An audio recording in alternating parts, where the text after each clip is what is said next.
Like, wait a second. But Yeah, David, I think it should be canon. This is his dad, just younger. we No, are at the it is point not of 3 canon. years. We are at 3 years. Wow. We have surpassed everyone. but Yeah, David, for sure. they have Nordle the turtle and Dumby the elephant. Dumpy is my sister. We were like picking her names, and she was like, what do you want to be? And for some reason, she just really wanted to be. She's a loxodon, Yeah. so she really wanted to be an elephant. And I was like, "What's your name, Caroline?" And she was like, "Dumby." It's just a cute. And I was like, "Are you sure, Caroline?" And she was like, "Yep." Okay. Oh, You're Dumby, and she loves it. She's a chef. Awesome. Is that a subclass? And then there's no. Although I found a very good homebrew chef class that's actually sick, and she's considering switching over. And then there's Nordle the turtle, which do is your meals give you buffs and stuff? basically it's kind of like a it's like almost like a spellcaster, and like I can send you the PDF because it's so good. And basically each day you can prepare a certain amount of morsels, and each morsel has a different effect based if it's like an enemy or an ally. And so you like kind of pre-prepare like these like different spell effects based on the food that you cook, and then your subclass determines like you can like fling it across a battlefield, or like you can hit people with your spatula. It's really I would good. definitely be a spatula wielder. It's really if I ever play a character again, it would probably be a goblin chef, just because I think he's so I wish funny. they would have a cooler alchemist. None of the ones that I've seen have. Yeah, I'm not a big fan of the alchemist or the. I know that there are people that like the artificer that they have. I'm not a big fan. Yeah. It's kind of odd. It doesn't feel like you're like a tinkerer. Like you build like a. I don't know. It's just kind of weird. It's weird. Yeah. It's really not the Yeah, I fantasy. feel like I should be like running around the battlefield, like setting up turrets and shit, like Trobjorn on Overwatch. Yeah, something like Shit. that. Like kind of like Killjoy, like in Valorant, if you ever played that, where it's like you're like setting traps and like setting up mechs. Exactly. But it's not like that. You build like a suit. I don't know. It's just kind of weird. Oh well. Okay, y'all's game should be up now. Dawn session. Notice they were in Ocaria, not ravaged by Yanti. Their Ocaria is still ravaged, but by a different threat. But no, not 1T. Oh. Unfortunately. Just following in our footsteps. Yeah. They really kind of are. Y'all two's campaigns are not quite similar, because they're not like similar. Your locales are similar, and then my other one's just like off the walls. It's like they're like Planescape essentially. Playing what? Like Planescape, like they're like plane hopping. Like their campaign has a lot to do with like devils and demons, so they go to like the 9 hells. Are they planeswalkers? They can only do it because like basically like I set them up to be able to do it, but it's not like part of their not like part of their characters or anything like that. Okay, I just knew the Loxodon was part of the Magic D&D setting thing. Oh, do you know the hippos? Are those in Magic? Uh-huh. Like the laser hippos? A laser hippo. No, the laser hippos are not. That's that weird like space one. Yeah. Right? Oh, Space Jammers. Yeah. Oh yeah, you can play as like a amorphous blob too. Right? Space Jammers is pretty crazy. I saw that Magic's about to release like March of the Modrons. Something like that. Modrons are a big part of their campaign. And so I saw that and I was like, or like March into Madness or something like that. Yeah, they just have a set release called March of the Machines. Yeah, that's the Modrons, and they're pretty funny. My other group really likes them, and they play with. They're pretty present. They're like these like they come from like the plane of like total law like neutral lawful neutral, and so it's like a clockwork plane where everything is just like no emotion, all by the rules. And they're like the inhabitants of that plane, and there's all like drones of this like their god called the Primus, who's like the hive mind central. But like once every like 200,000 years or something, they all here, I'll link you a picture because it's super funny. All Modrons go on this march across every single plane in existence, and no one knows, including the Modrons, why they do it. They just do it. And like the Primus has like a reason why, but he doesn't tell anyone. And it like is like a really big deal whenever it happens, and everyone gets really scared of the Modrons whenever they do it. It's kind of funny. Wow. I like it. And they're really weird looking creatures. Yeah, they're super like Kind of like minion. minions. Yeah, that's what They are kind of like minions, yeah, but like a lot weirder. Baba boy. Baba boy. Yeah, kind of like. Okay, let's go in and dive into it. What happened to y'all last time? Y'all got a little split up last time, but just only a little bit. So let's start with the main group, the biggest group of y'all. What did you get up to last session? We talked to the Lynx guy, Yeah. and the Lynx guy is was trying to employ the Black Dragons to do some devious treason. Yeah, it turns out that the Black Dragons were a little more well-known and a little more popular than you might have thought. You had at least one fan from the chaotic side of things, and he was hoping. What was his aim at bringing y'all to his table? Get them to get their clan on the council, and then basically disband the whole council. Yeah, to get in on the table and then burn down the table. But if he's in there, he'll give us his vote. Yeah. Guaranteed vote. Which is pointless because there's no council after we burn it down. So. He'll give you the vote, you fight in the war, and then after the war, they take down the council. Yes, Aslos did not like him. He stormed out. Yeah, the Diamond Dragons were not a big fan of his ideas. You've changed, man. You've changed. Can't bring back our old demons like that. Right? Some serious growth. I had to at least tempt you to test how much you have actually grown. Let's be honest, mainly it's because Nico's not here. So. Because we'd be having an hour-long argument about why we should do it. True, dude. True. Yeah. Also, I saw Aslos get a discreet package delivered to him that I haven't brought up to him yet. That's true. What did you see?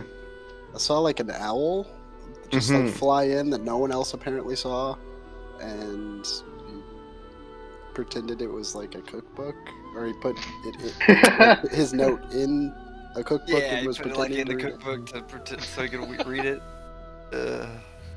Yeah, he did receive a discreet letter. And Aslos, what did this letter entail? Does everybody know? Did you like put it? I don't think you said it yet, have you? Well, you did put it in the chat, but I don't think we're supposed to know. I didn't read it. That's all we know. Yeah, I'll read it right now. Aslos read it. Well, okay. Don't worry about it. No.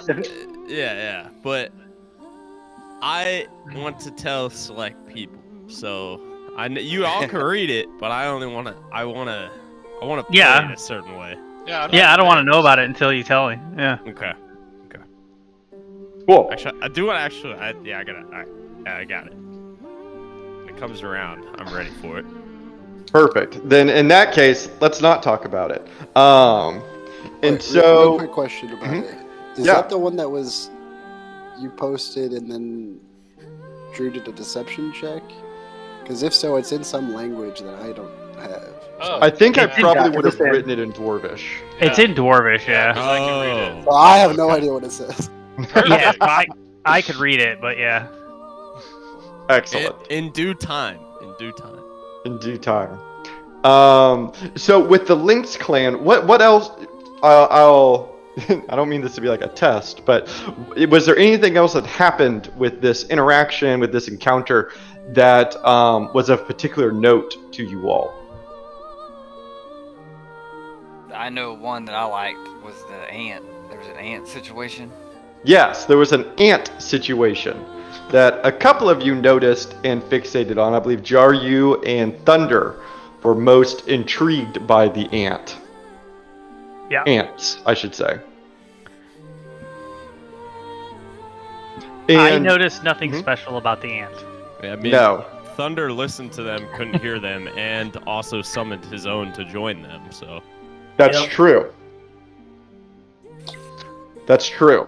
And it should be probably reiterated that the entire encounter with the Lynx clan was a little off. You didn't go to their clan house. You couldn't find a way in their clan house. You were kind of like in a, like almost like a speakeasy tavern that wasn't advertised as such. You definitely got the idea that this is a secretive group that has no interest in being socialized, right? Correct. And so, thank you, class. And so, after the Lynx clan, what did y'all decide that you wanted to do next? Or maybe you haven't got. I don't remember you as a group had gotten that far. It ended when we were about to leave. Okay, cool. Then we'll pick that up. I'm just outside and everybody's still in. I believe. Okay. Right. I believe you're right. I think. Out. Yeah, I think a couple of others might have left, and Thunder stayed back for the ants, but mostly yes. I said good day, sir, and was walking out. Yeah, it ended when everyone was like awkwardly silent, and then I came back up from underneath the table, and I was like, "So there's my fort." Mm-hmm. Yes. Yeah. Awesome. And so, God, why can't I remember his name? Durna, what happened to you last session? Durna was taking Grot back up right before they got to the guards at the main entryway. Kind of told Grot to stay back a little bit, talk to the guards. Straight Durna, didn't try to hide or nothing, and talked about doing his job. Investigator got to show him. We ended up, they trusted me enough to go meet Grot. And Grot got caught with some strange rocks he doesn't even know about. Yeah, a little bit of contraband. Yeah, and they didn't really know much about him either. So I had talked him into me keeping one just for investigative purposes. Mm-hmm.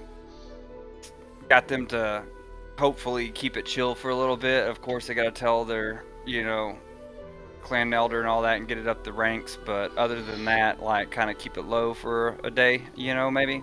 Mm-hmm. But told them definitely they can tell Durna, or tell them it was Durna who was down here. Cost me a little gold, and then that was about it. We were about to. They agreed that we can kind of sneak on back out of there and not make a big fuss. And was telling Grot to just trust me, and we're gonna hit the streets, get to the safe house. Yeah. So all in all, I know it's been a little slow getting you out of the underground here, but all in all, it's been. How would Durna describe this, like, in a word? Like, this whole, like, encounter with Grot, like, recovering him and whatnot. I mean, uncomfortable, just because I don't like it down there at all, and it just feels I don't like it. More specifically to Grot.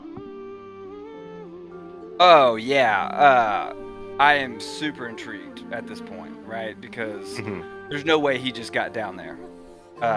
It's all on purpose. It's all linking up to a lot of stuff, right? This is very important, and I really, at this point, don't really trust where Grot's state of mind is even. Right. And I'm also thinking I don't want to challenge him right now. I want to get him safe there. It's the old trick of the hat. You can't. The last bit of solving a crime, something can still go wrong, right? We're not there yet, right? We're not right. Even close.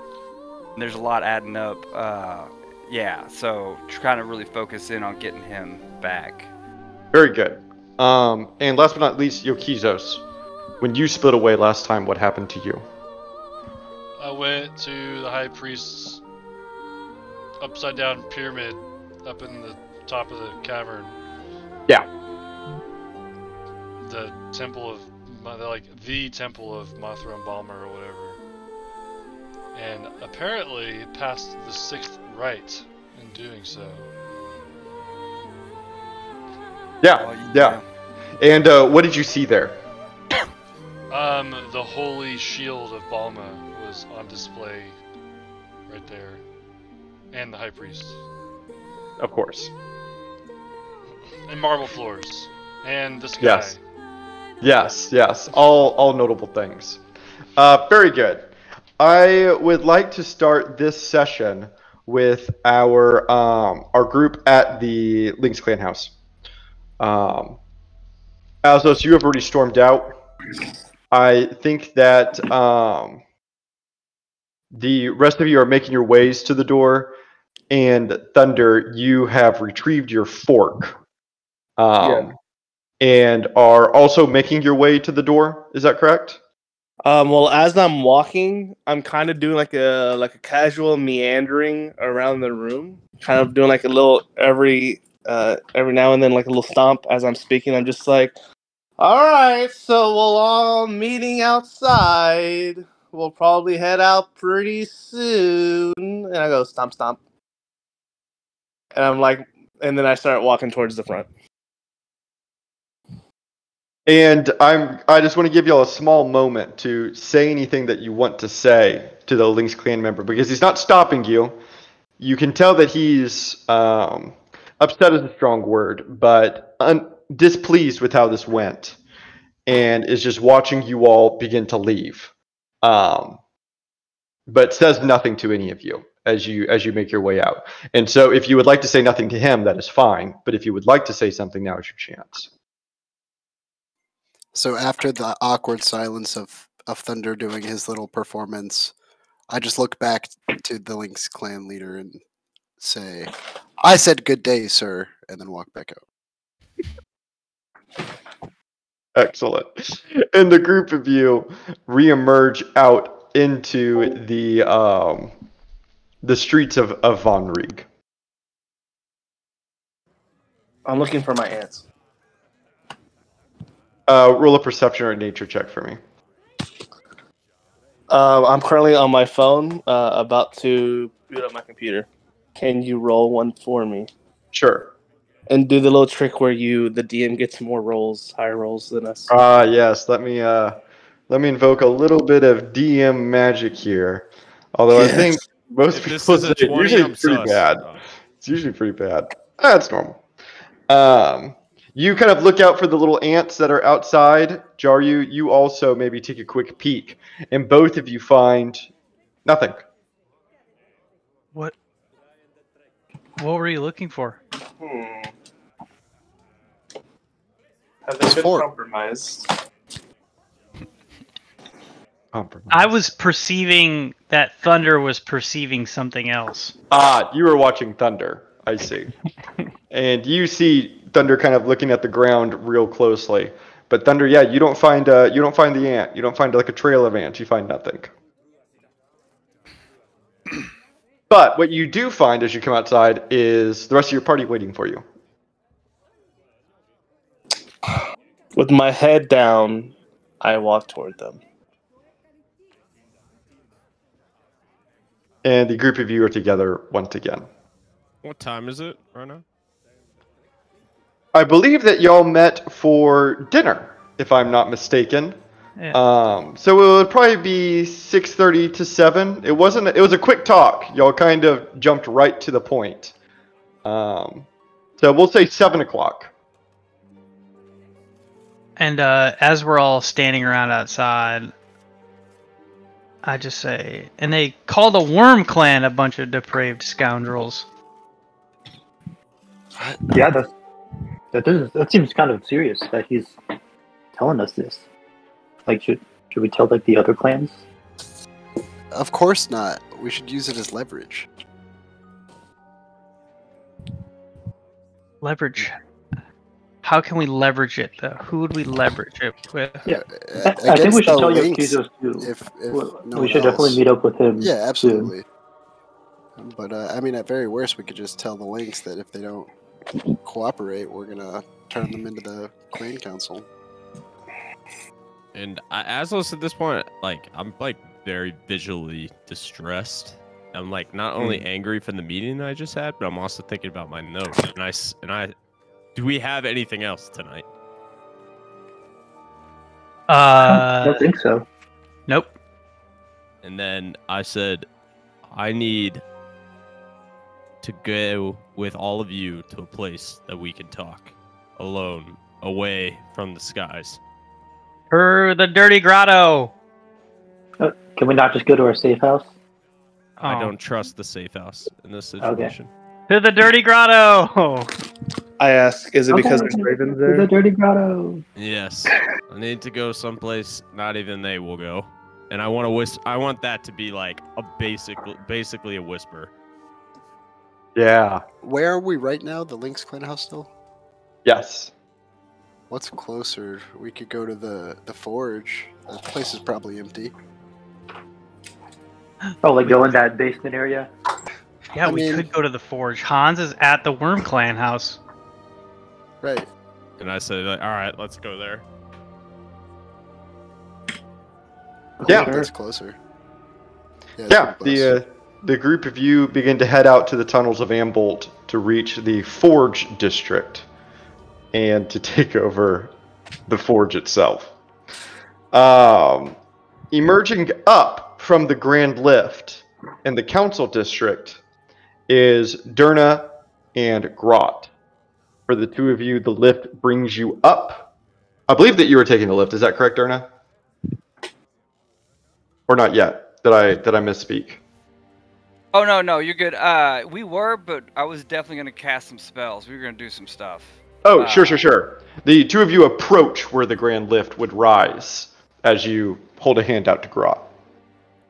Yeah. So, Grot said that he could turn into a bird again, I believe. Yes. And so I tell him to kind of, somewhat of a small bird. You're gonna be invisible as well, but I'll see you. You stay with me. Keep eyes on each other, and I disguise self as well. So that's a. Let me click all these buttons. A third level invisibility. Just to get him invisible, I use my ring to disguise self. Okay. There's only a misty step on that left, and then I'll cast at second level. See invisibility. Interesting. Very And- interesting. And disguise self, I'm one of the dudes that I've been kind of talking to, or been around there. One of the guard guys. No, screw that. It's the typical miner-looking dude. Okay. Yeah. Just After a shit. Done with a the shit. general member of the Boar clan. Yeah. Sure. And then up there we go. Yeah, and you watch as Grot turns into a small chickadee bird. Oh yeah. It kind of flits around next to you as the two of you rise up from the lift. And after maybe 10 minutes or so, the lift brings you back up into the grand cavern of the council district as you are surrounded once again by people and buildings. Of course, behind you is the grand council chambers. As Grot remains a small bird, he lands on your shoulder and kind of annoyingly pecks at your head, pulling your hair as you two bring yourselves up.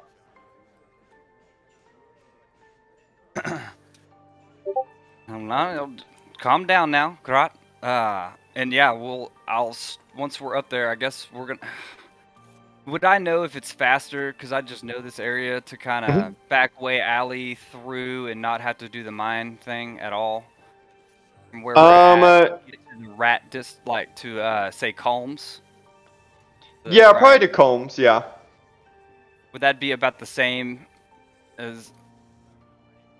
I wouldn't want to get down in there if I don't have to.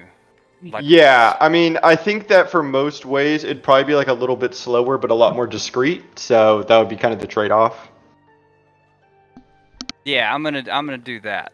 So I still have like 50 minutes on all these spells. Sure. Yeah. Yeah. You quickly navigate your way through Forsvar into the Herat district, and kind of trying to avoid as many people as possible, just because you do have your spells up. You clamber your way past the Enchanted Quill, and find yourself pretty close to the Rat Clan house. As you all reach like about here or so, you're outside of Colmes. And near the Rat Clan house. It takes you maybe 20 minutes to get here, walking. Okay. Awesome. But you're a bit winded. Hey. Okay. I'm gonna calm down a little bit, and then I'm gonna make my way over to Combs, and Sure. slip in there real quick. And you slip inside. And I'd like to do a transition whenever you slip inside, because now we're gonna go up high. Yokizos, you find yourself in a very grand temple, like I described before.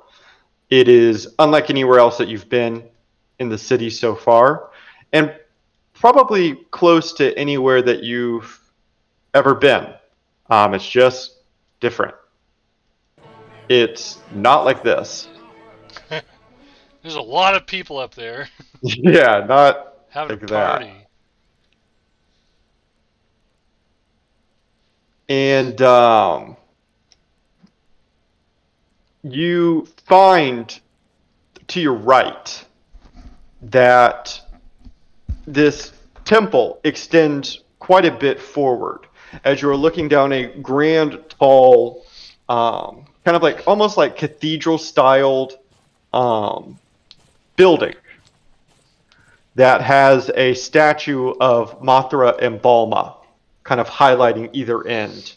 And at the end of this hallway are these two statues that you see detailed in this picture. They appear to be like steel frames almost on the front, where you would rest something and place it inside. But you can see here that clearly that there is nothing there. And as you turn and you see this side of the Temple of the Gods, I'm going to show both of these pictures for y'all because it kind of gives you an idea of the grandiose of where you are. You can see that natural light is spilling in through several intentionally crafted holes in the ceiling. And even small amounts of snow fall in every now and then. And to your left you turn, and you can see an open-face facade of pure glass. Once again, unlike anything else that you've seen.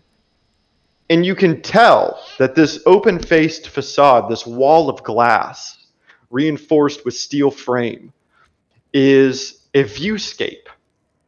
And the viewscape overlooks the entirety of Von Rieg from the sky.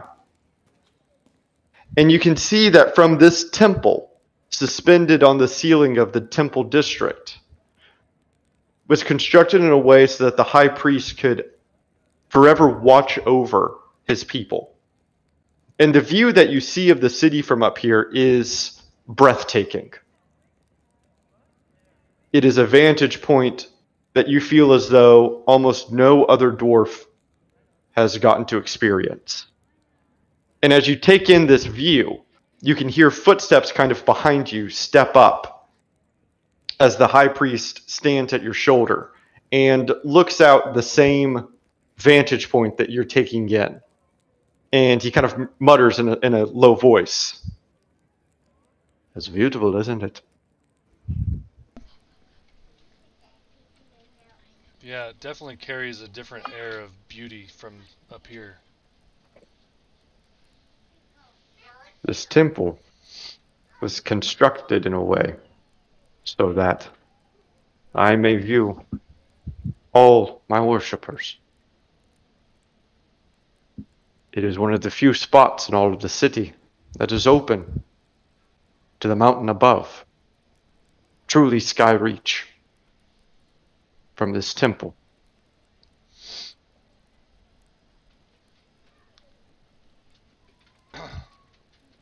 So after like a little pause, I turn around and regard the altars, and I kind of walk over towards them, and I'm like, "What's supposed?" And he to follows go? you. What's supposed to go here?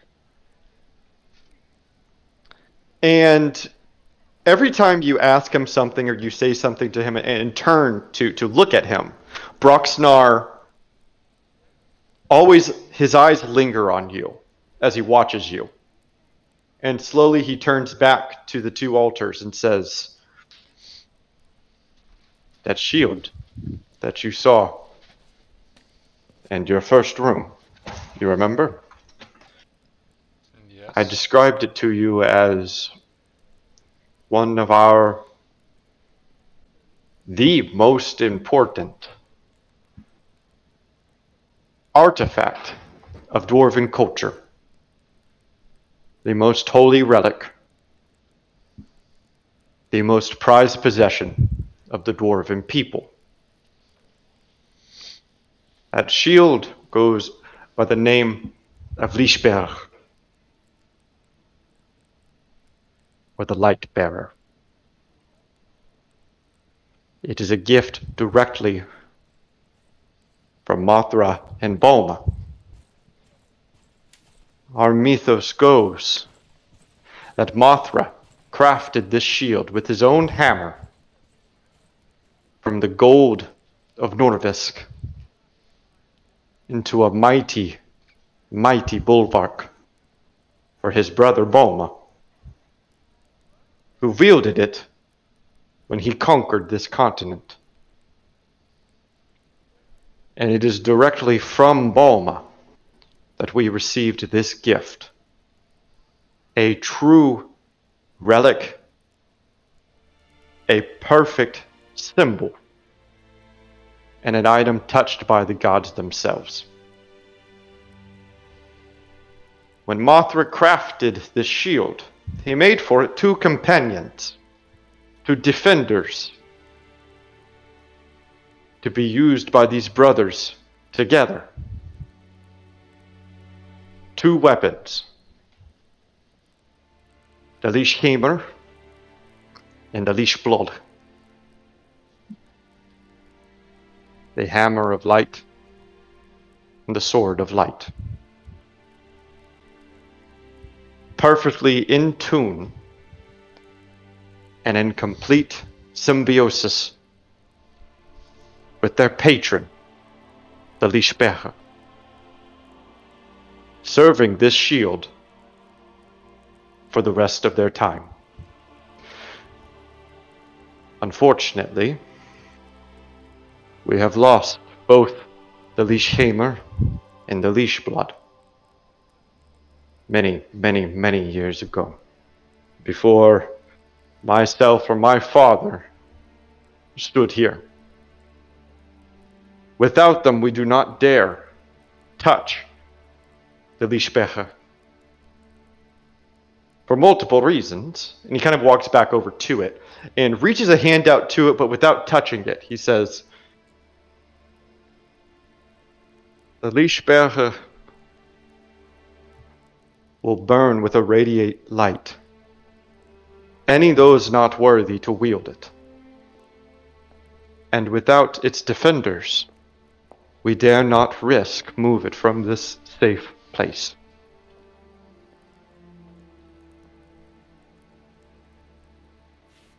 How is it possible that the weapons went missing?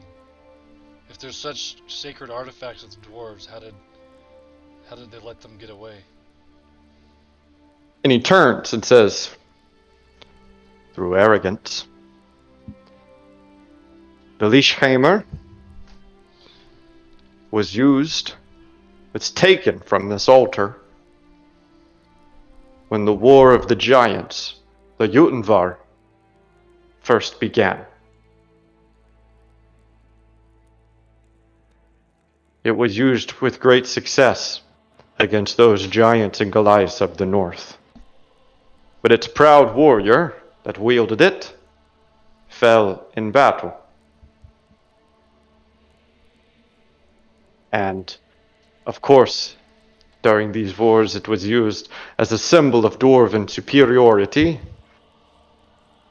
so the Goliath claimed it as their own. The leash blood, once again pulled from this altar upon its most dire circumstances as a last resort, was brought to the south of Norvisk in the great war against Mixita, the island to the east. It traveled through many different wielders. Its history is less remarkable. It did not fall in one great battle. It was not taken by a holy adversary. It went from swordsman to swordsman.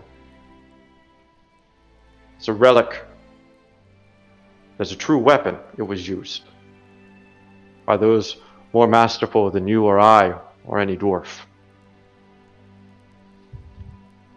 We last heard word of it maybe a century ago, and then it disappeared. So when he talks about this, I look down to my, because I'm in robes, but I still have my flail because it's my prized possession weapon. And I look down to my flail and I kind of gently pull it out, and I'm holding it out kind of on my fingertips, I'm looking at it, and I'm I was almost killed in the Ursine underworld. And right before I almost died, Mothra snatched me out of it and pulled me to his realm. And he had created this flail for me. Could it have any significance? He watches you with careful eyes as he kind of puts his hand out as a request to hold it. Yeah, and I give it to him. And you can watch him as he kind of bounces it across his fingertips, feels the weight and the balance of it, and he silently takes it to the shield, to the leash bearer.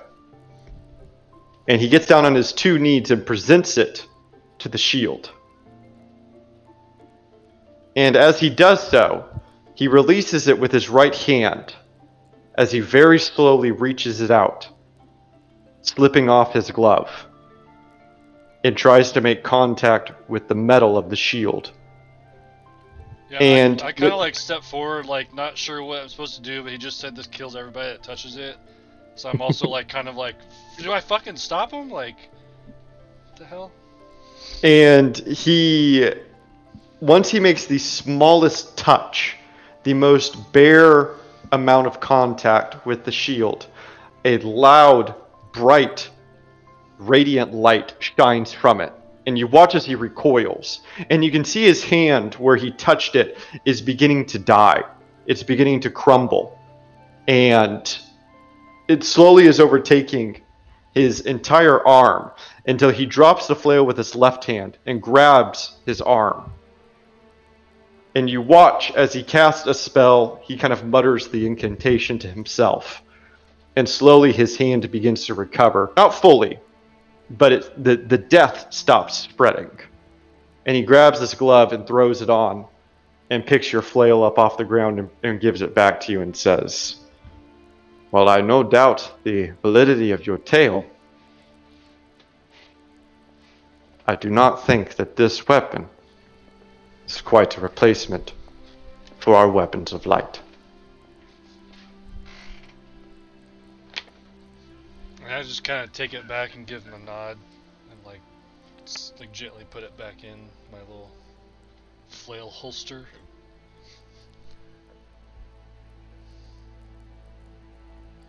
And whenever he watches you holster it again, and you look up at him, or look down at him, I should say, and he looks up at you, you can see that there are tears swimming in his eyes. And he quickly reaches up to shrug them away, and kind of shakes his head and mutters kind of quietly to himself, "I apologize. This temple is my domain. I am never to leave this place. And it has been a very long time since I have had someone able to visit me here. You can't leave? What's the point of that? And he kind of cracks a smile and says, "No, it is our tradition. It is for me to..." Traditions don't make any sense. And he gives you a bigger smile and says, "Perhaps we should burn them to the ground, eh?" Just the ones that are dumb. And he kind of gestures. I give him a smile when I say that. And he gestures out to the city from the beautiful viewscape that you have and says, "I don't know if I can support burning down an entire city then."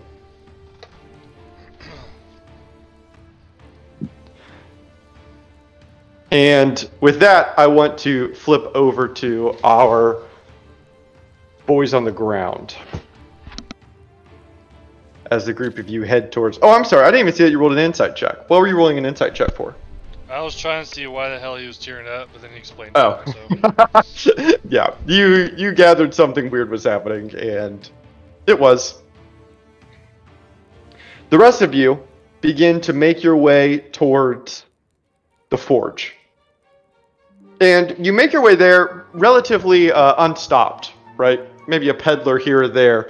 And after about 20 minutes or so, you arrive to the great front door that has the signage out in front of it where friendships are forged. You try the door, but you realize that Hans locked it after himself. Jin, could you open the door, please?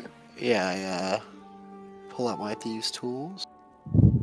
Yeah, go and give us a tool check there. Go ahead and roll a not one, and you got it. It's really just a formality.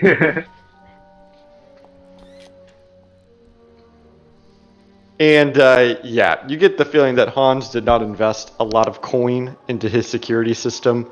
As you slide your pick inside, feel out the 3 tumblers that prevent you from entering, and quickly take care of them. As you all hear a loud snap as the door unlocks, and the large oak door begins to swing backwards, opening up for you.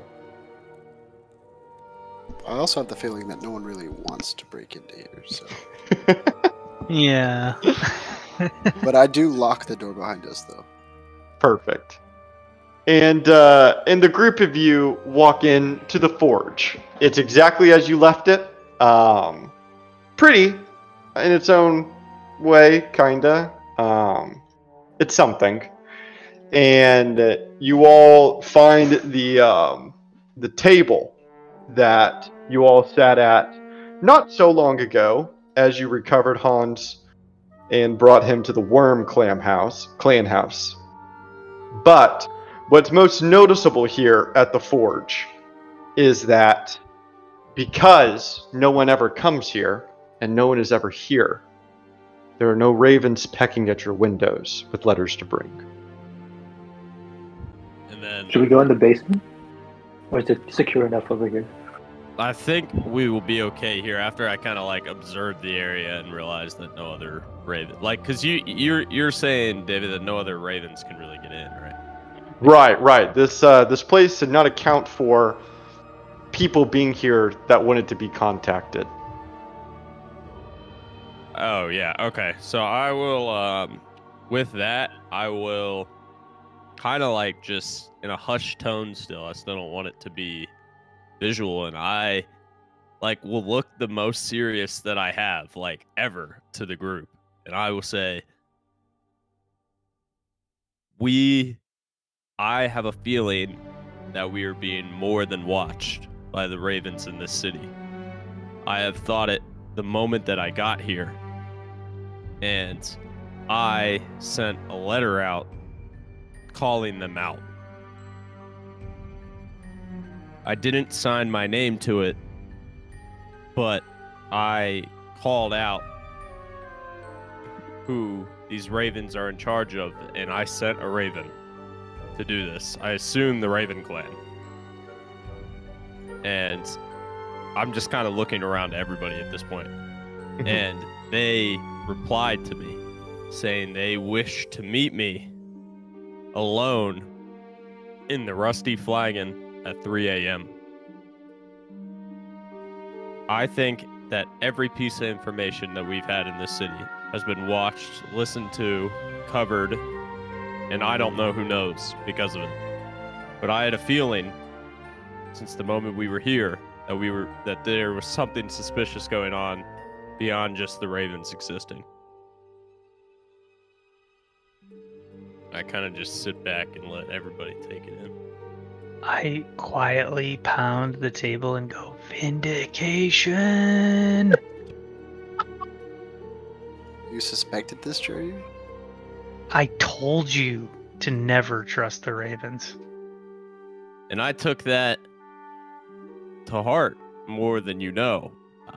I didn't necessarily show it, but I knew that there was something bigger going on the moment that we entered this city. And your validation gave me a lot more than just sending out letters. I think that we have been watched the moment we've gotten here. And I don't know if it's by just Ravens relaying information, if it's by Druids. I don't know. And I need to find out. Very interesting. They told you to meet you at the Rusty Flagon. Yes. This is not a tavern. This is not a tavern in which I'm aware of. And then I kind of pull out the letter, show it around the table a little bit, see if they recognize maybe some writing. I don't know how formal it would be written. I don't know if people would recognize it from something else that we've read. It kind of sucks that we don't have Yokizos, who's read every one of our letters out loud at this point, but it's okay. When Aslo's messaging the druids, I'm having an existential crisis and wondering if I myself have been compromised. And just the simple word, compromise. Yeah. Takes over your Underface. Baby Killer says what? Yeah. Compromise says what? Huh? So is that 3 a.m. in several hours from now, or tomorrow?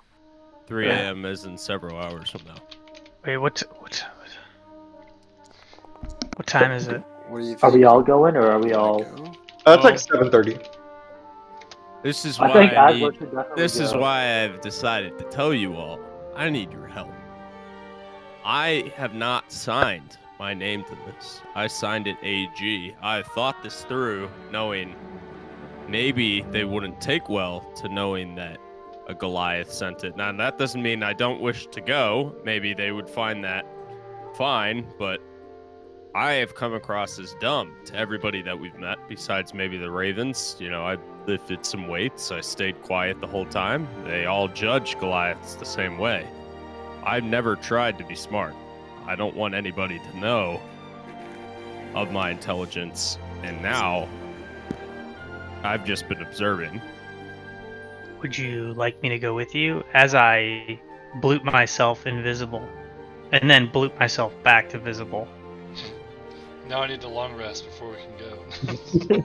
No, I can do it at will anytime I want. Really? Yeah, that's one of my Eldritch boons. Oh, that's sick. The only way that I think that this would work is I can't be seen with anybody as I walk there. I don't want anybody else walking with me so they don't think that I came alone. I don't really know who I'm meeting with. I don't know if we think this might be the Raven clan. I think this might be maybe them, but it's too hard for me to tell. So I can't let anybody see me walking with me. Now, of course, if you can be invisible, that's different. But I don't know if you want to sneak behind me. I don't really know what you guys think would be best. I'm trying to find... We're not far from it now, so I feel like if this was our base camp, per se, that would be okay. But it's just a stone throw away from here, so everybody would at least be nearby. But I was hoping from you guys to have a plan, because this feels more serious than maybe my intention was to start. I didn't realize that I would get a reply. With something this sensitive, I think you should meet them alone. but with us nearby for backup. And then I think Jaryu could go with you if he can actually be invisible.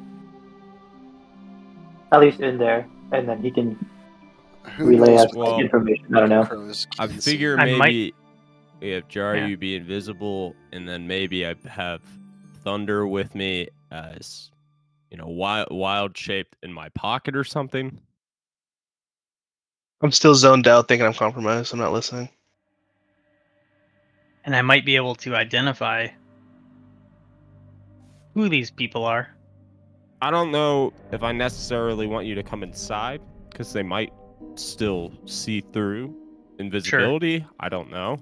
Sure. I don't know if it's even safe to bring someone wild-shaped. I don't see the necessary harm in going alone. I don't think they're going to do anything to me, but I definitely want at least one of you nearby. So I think Jaryu is the obvious one. Maybe be invisible the building over. Like, I don't know what your guys' feelings are. Well, I think if Jaryu couldn't go invisible, he should go with you. He should be much closer to you than like a building over. I think that I think I could be a building over nonchalantly somehow, or Jen can, and then if something happens, we're like right there. Yeah, I just want me, when I walk there, I just want to walk there as it appears alone. I don't even want anybody invisible with me in case I don't know what they can see through and what they can't.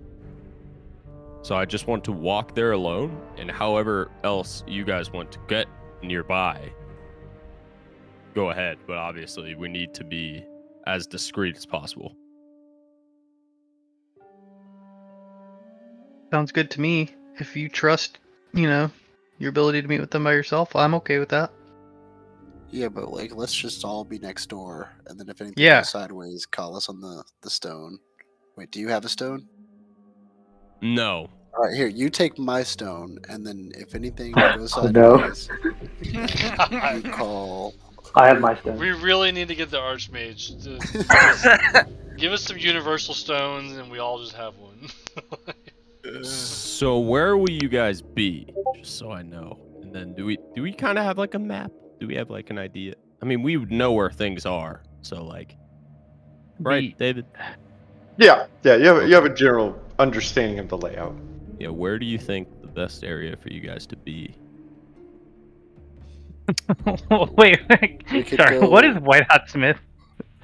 Well, we're at the White Hot Smiths.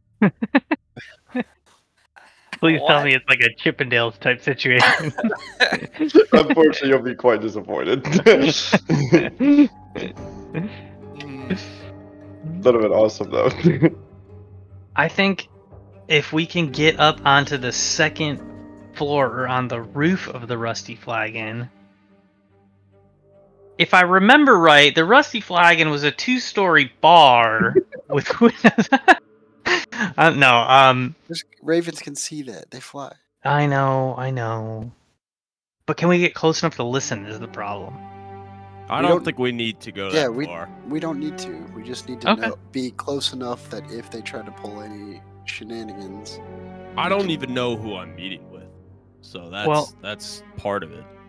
I can just go sit on the street corner with my sign. I mean, they wouldn't think twice of seeing a Worm Clan, but they do know I travel with you. Yeah, you're a known associate. Yeah.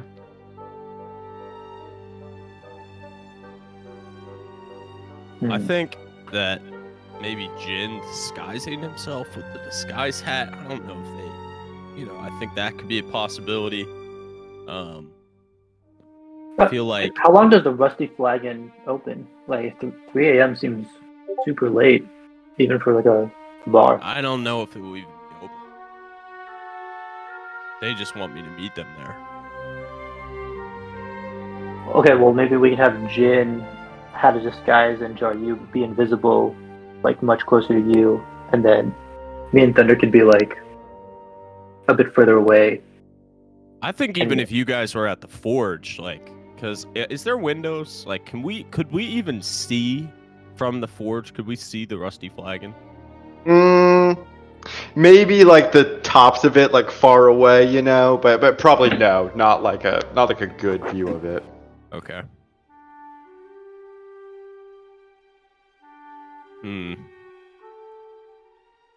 But would you say it's like a short enough distance to like get through? Like, let's say I flew over there. How long would that take me? That would probably only take you a couple minutes. Okay, I think you guys should stay put. Just, I mean, of course the Thunder wants the wild shape. I just don't want, them to see a bird person. No, I'm okay with wild shaping going with you. But I can stay in the place just in case. I could be a cute little sugar glider again on your shoulder. Because I feel like if me and Thunder are at the forge, and then the situation gets bad, and we have to meet up with you guys, I think it's already a little too late to be like discreet, like something's already happened. Yeah, I just know right now the streets are pretty busy, so they don't expect anybody going. But when I leave out and we all leave out, that's when we need to be hidden, because I think that they might be watching me based on when it hits a certain hour. I think that they are going to watch me with ravens to see what my path is getting over here. I mean, obviously, I don't really think they're going to care where I come from, but as soon as they start to see me outside and I get close, they're going to be watching. Well, here's this. I know it's going to sound ridiculous, but if you walk up with the tree, I could teleport via tree, and you just go into the tree and disappear. How does that help us? He can't be traced as how he got away. He just went into a tree. I don't know about that, but As Thunder smiles at everyone. I really want to use teleport via plants. And I'm trying to bring it up in every fucking situation because I really want to use it. all right, I'd say Thunder bet to stay here. We have had a disguise, Jin, come out, instantly disguise himself, creep through the shadows, go there, and invisible Jaryu. And both of you guys go the other way around. Like, go around go south, go across this bridge, make your way kind of near White Hot Smiths, all that. And I will go north, take these two bridges. So that way they think I'm traveling alone. So I think that should be the way we do this, if that's okay with you guys. And Yukio can be with me and Thunder. It's your plan. He's going to be free by then. Well, you guys, I think, like, either stay still, and then once I'm in there, I mean, as long as you don't come too close to the Rusty Flagon, they're just going to think you're doing anything else, so... So I'm going to use we don't know that, but to turn like into like a very generic tall dwarf. Okay.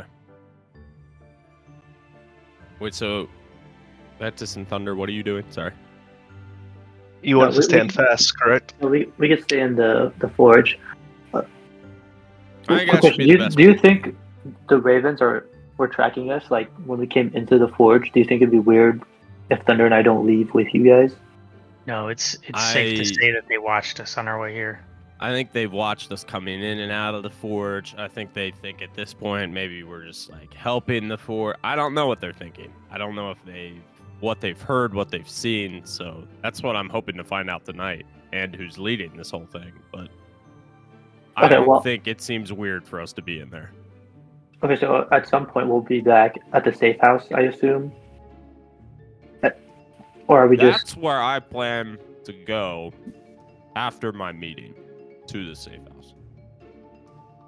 I think that's if everything is fine. Now, of course, if there's danger, but I think after my meeting, the best place for us to go would be the safe house, because they're going to watch me going back there. Well, I feel like they should also watch the rest of us go into the safe house so they know it's just you leaving, quote unquote. I think that's another issue. We'd have to leave at different times and meet up at our spots without like causing too much concern. But this might be thinking way too much of the Ravens watching us. I mean, I think we have to overthink it. If they truly have this much intel on us, then we've got to like predict what they think we're gonna do, so we can try to, counteract it. For example, I want to use this as an opportunity to not only get some info with Aslos, but maybe Aslos, what if you sent another letter to the Ravens the same way you did the first time, but this time we track where that letter gets sent to? Maybe Thunder wild shapes into an insect and follows. Flea. Would the flea be able to follow the Raven? I'll be embedded into the Raven. We could do that if Aslos writes the letter and we put Thunder on the letter. And then I let's do teleport via plants off the back of the Raven and come back to you. We're getting somewhere. But David, I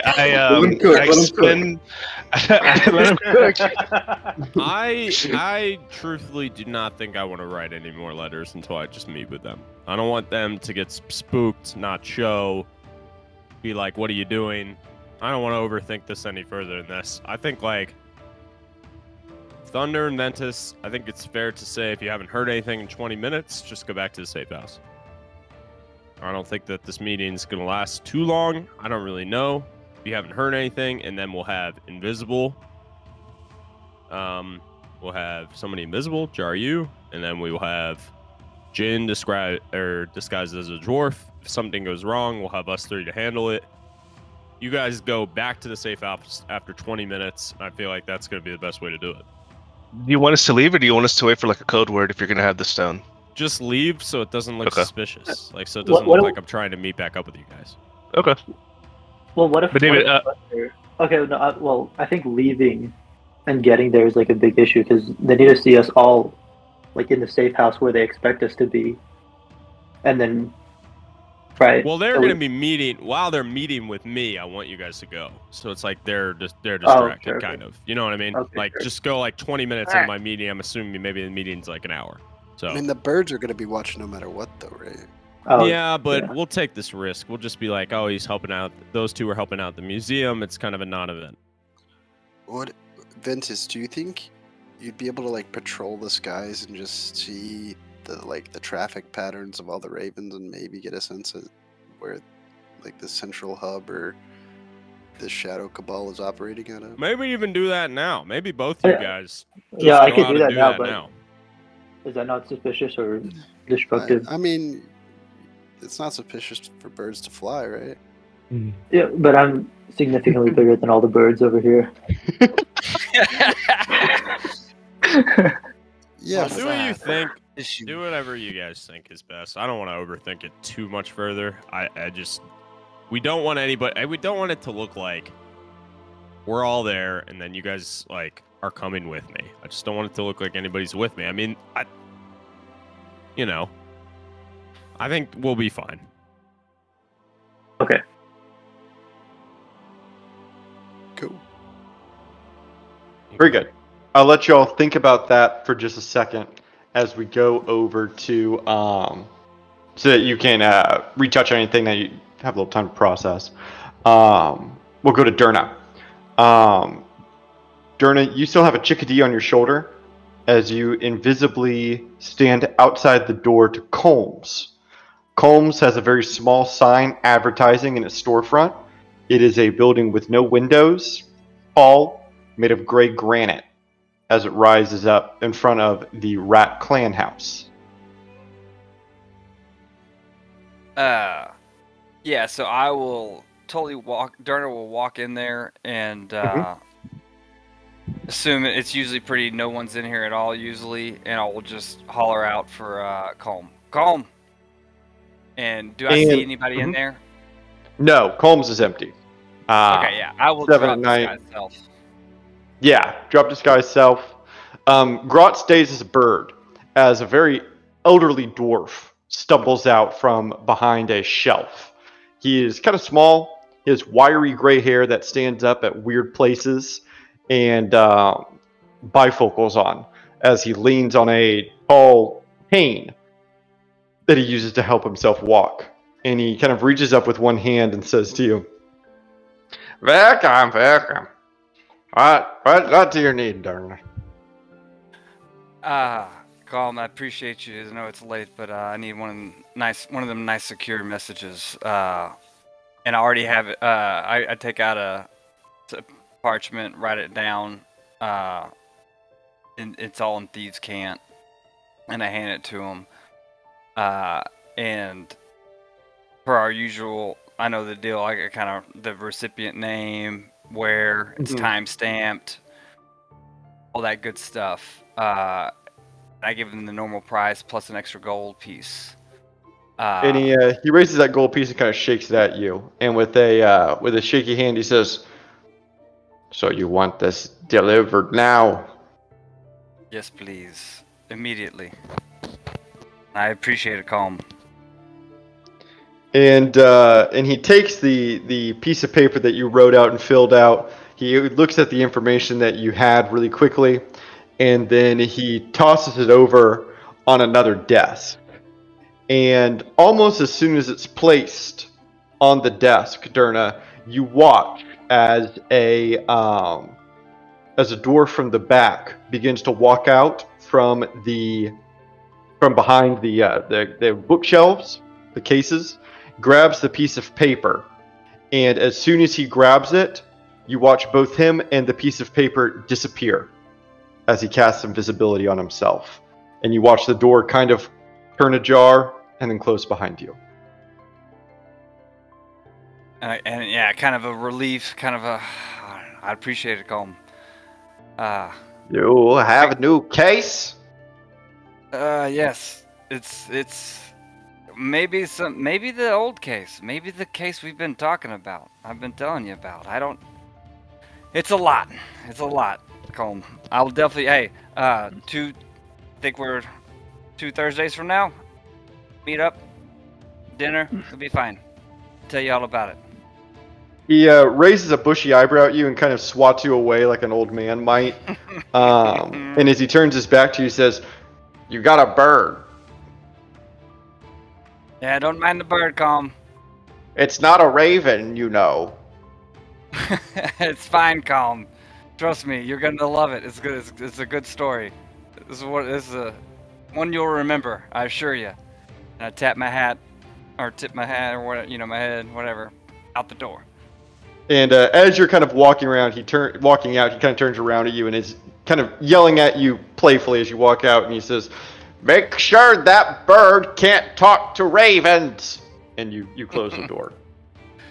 Yeah, I mumbled to Grout. I bet you could talk to the ravens if you wanted to, right? There's probably a way. And he again kind of pulls at your hair annoyingly. Okay, yes. We're almost there. We're going.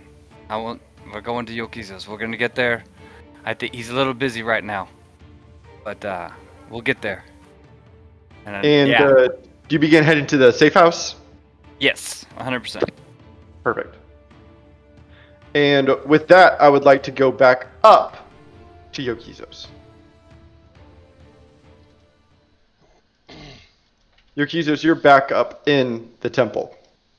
Yeah, so after kind of the interaction we just had, I'm still kind of like, it's like a long silence where I kind of stare back at the shield, I go look back over the city and everything. He's not saying anything, so I turn back to him and I'm like, why did you call me up here for this meeting? I mean, no offense. It doesn't feel like there's been much of an agenda. No, not much of an agenda. Well, truthfully, part of me wanting to meet you here is to do just that. To meet you. For real. In our history of dwarven kind, there have been 49 dwarves that have lived to reach the 7th rite. 49, Yokizos. I'm not even a dwarf. And you're not even a dwarf. Now, we should be clear, You have achieved your 6th right. Your 7th remains to be seen. And your 8th is impossible. For there's only one dwarf living at one time that can hold the 8th right. And he kind of does a small bow. And I am that dwarf, as was my father before me. And is the 8th right the final right? The 8th right is the right of the high priest of all dwarven kind.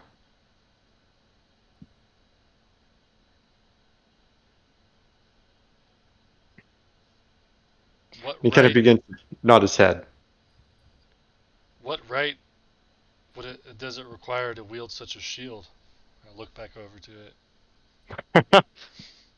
To wield that shield? I don't know if that's gated behind or right, Yokizos. That's gated by Bulma. And what level I've never of right seen. would I need to reach to talk to Bulma directly? And he gives you a small smile. The 8th right. That is my purpose here. It is why I can never leave. I am this plane's link to Bulma and Mothra. I hear their voices. I am their thoughts, their counsel. Just for the sake of knowledge, what are the 7th and 8th rights? What's done to achieve them? This is where and why most dwarves fail. Because there is no written right here. When you reach the 7th right, it is simply judgment of the gods. There's no more checklist, no more objectives, no more goals. It is at this point you are deemed worthy, or you are not.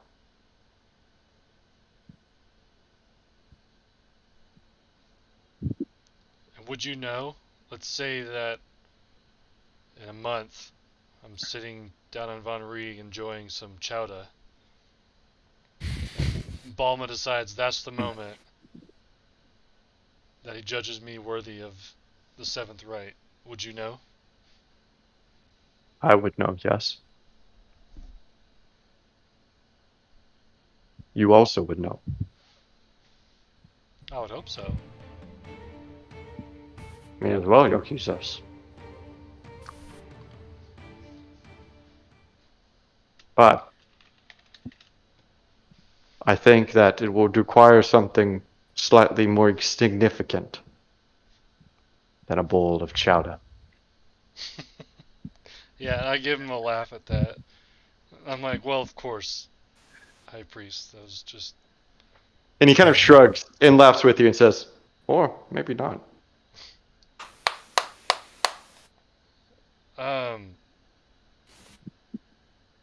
So, I have no desire necessarily to chase these rights. My end goal was to make it to Von Rieg, period. I come from Raptua with this traveling party who have now become my close friends. And my goal was just to make it here. I traveled across the sea. Well, we teleported, but still traveled across it technically. And then we've made our rounds around Malnova fighting the Yuan-Ti to make our way up here. But again, I have no desire to chase this right. So I don't know where to go from here in regards to you. I mean, I'm here to meet you, and I appreciate it, and I'm glad that I've been able to be a part of this, but I still have many pressing needs going on within Von Rieg itself, and much more pressing needs outside of it that need to be taken care of right now.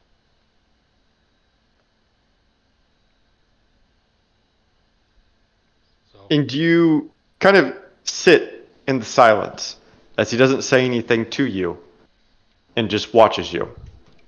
And finally, after 10 or so seconds of silence, he walks up to you and places a hand on your arm and kind of grasps you.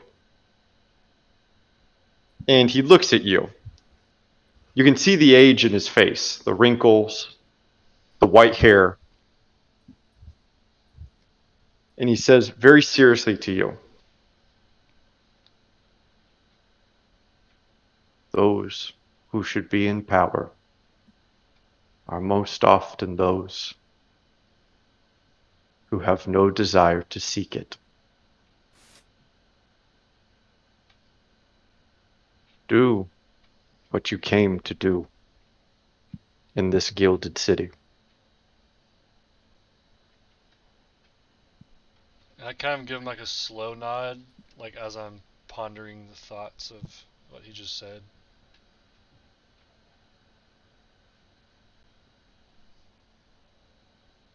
And then just Oma and Wathra watch you, whether or not you are acting for them.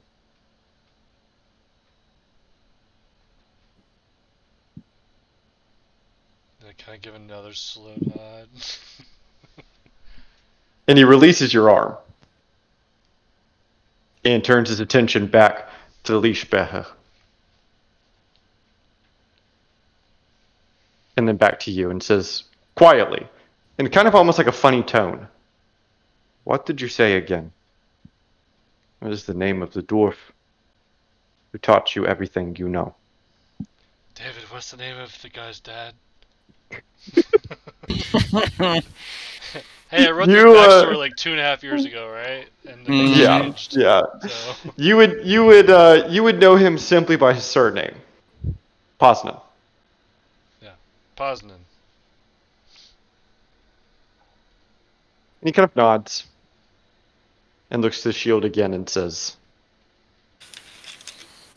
"It's getting late. I would like to see you again, of course, while you're in the city.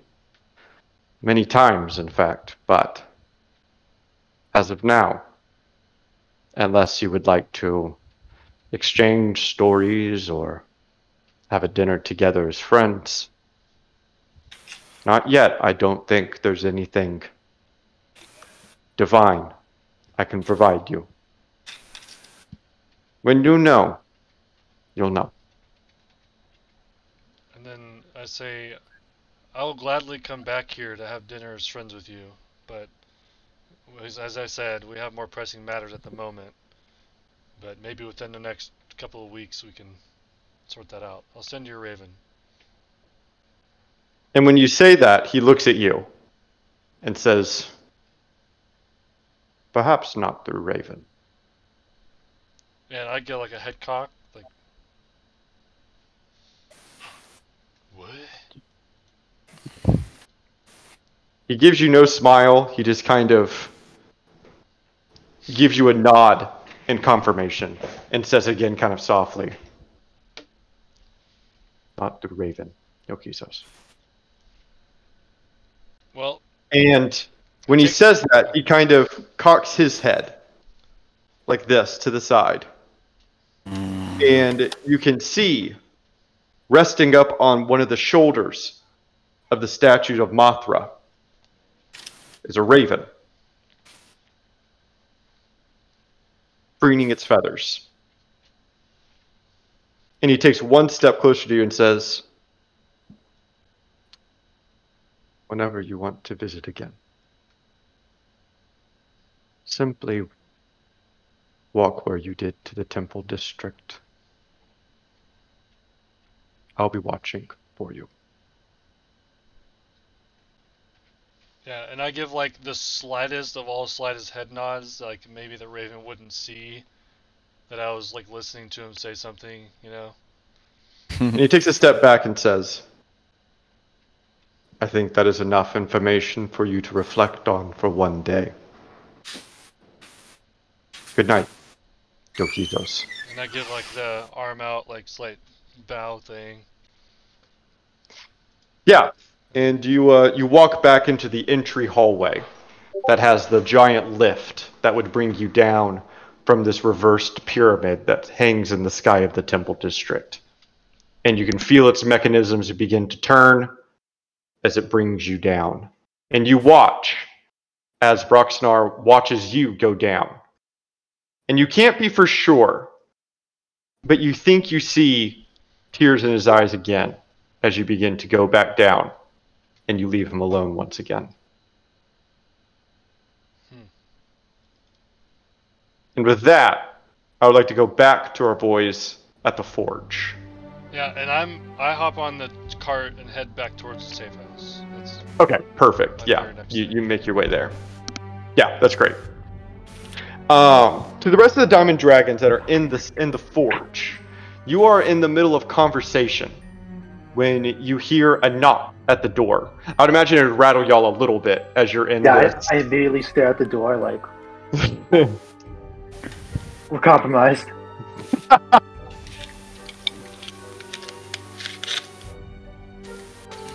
Waco, would you mind muting for a second? We get some feedback from you. Ooh, my bad. No, you're good. Who would like to go answer? Oh, Not me. answer. Hold the door shut first. See if they say anything first. Like, don't make it seem like no one's here. Okay, I'm very sneaky. And as you sneakily walk up to the door, Jen, you can hear a voice calling out from you from behind the door. It's a dwarf that looks rather young, kind of long black hair that's pulled back behind his head, a big mustache. He's wearing kind of black leatherish armor, and he's kind of knocking on the door every now and then. He says, "I'm looking for Jen." And I look back to the party. I'm like, he's here for me. What?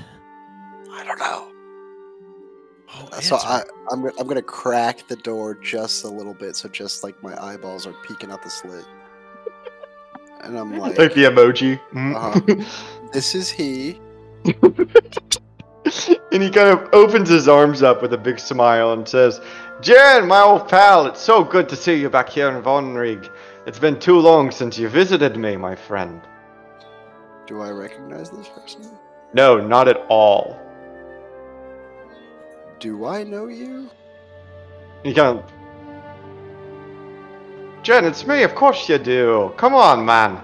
And he kind of gives you a big smile again, and he says, "The two of us, we met 3 weeks ago, back over, not at the tavern that's in Ambolt, but one section over." And as he's rambling, he's just talking loudly, for a little too loudly for your taste, Jen, as the conversation that you had before. But you realize something. As you listen past the words that he's saying to you, he's not speaking to you in Dwarvish. He's speaking to you in Common, which is odd. And not only is he speaking to you in Common, but he's speaking to you in Thieves' Cant. And he rambles and rambles, and finally he finishes up what he's saying, and you're able to pull out every 3 words or so and decipher them through Thieves' Cant, and you're able to produce a message.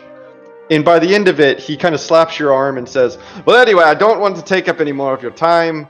Let me let you be. You're obviously here for some kind of social encounter. So say hi to Hans for me, if you would."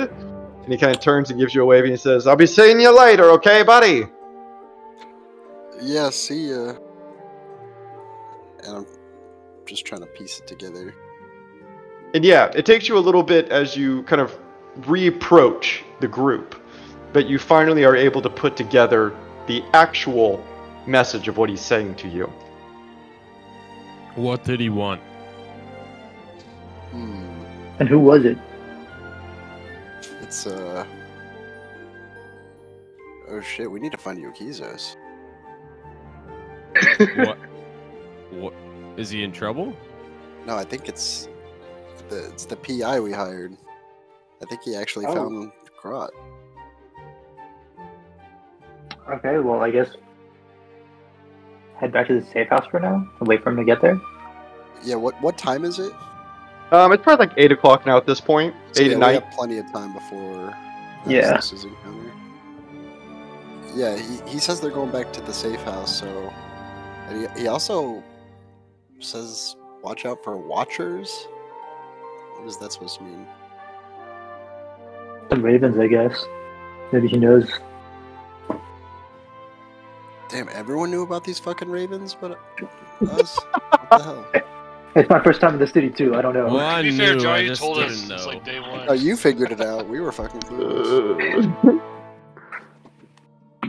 I told y'all not to trust the Ravens.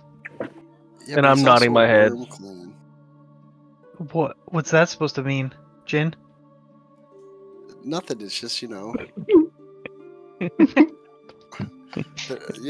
aren't the most well-liked clan, so it's, Yes, but we're the most honest clan.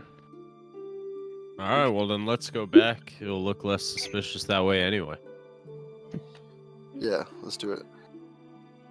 Before we leave, I want to look around for like a spare key to this place. Sure. Roll me an investigation check. When Jaryu said that he's the most honest clan, I asked for his genuine opinion on how I look with my new cloak. Do you like brandish it at all? Like kind of show it off a little bit?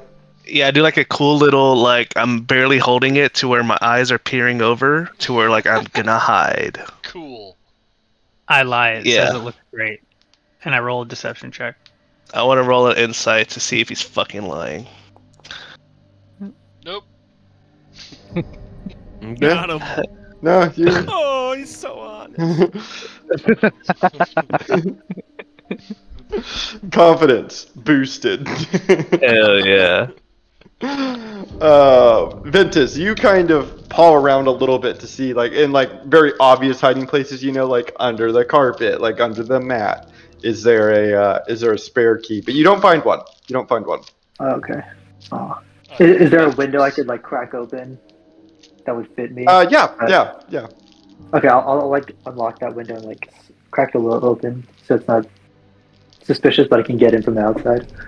And actually, I would like for you to roll me another investigation check. And David, I just want to note that due to that comment, Thunder now walks with a particular stride, knowing that he looks fucking great in this cloak. A gate. Yeah. Yes. Yeah.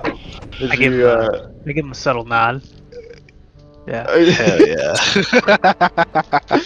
Yeah, Ventus, no, you don't find anything, but you are able to raise the window up to kind of open it a bit. Dang it, now I want to know what you're supposed to find.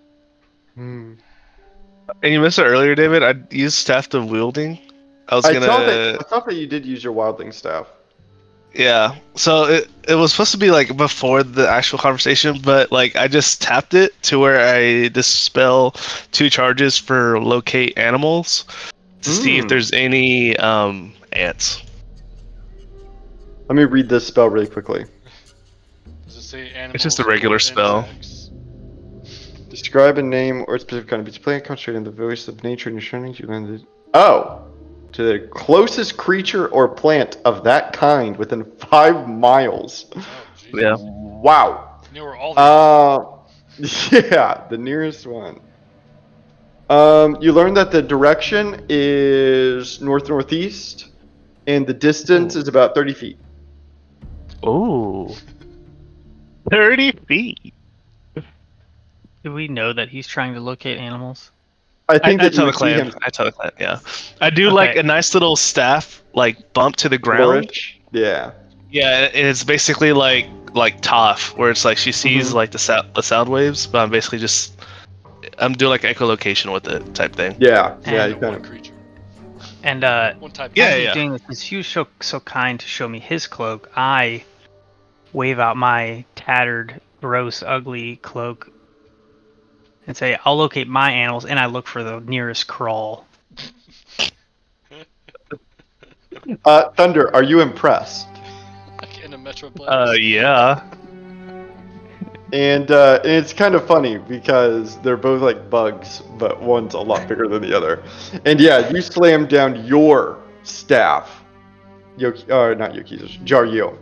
And let me read the text on yours just really quickly. Is it coming off of like? Mine's a cape. I'm trying to one up you, or is it like? Oh, I could do it. Very clearly trying to one up you. Oh, I hate you. No, I'm not impressed. Hope he finds the crawl, then you'll be impressed. Nuh-uh. And I'm conflicted.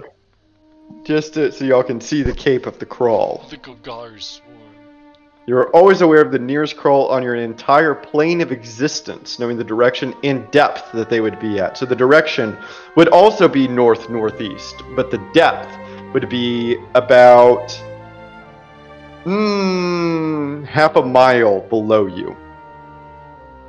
I look at Jaryu and I'm like, you want to do a contest to see who can locate what we're looking for first?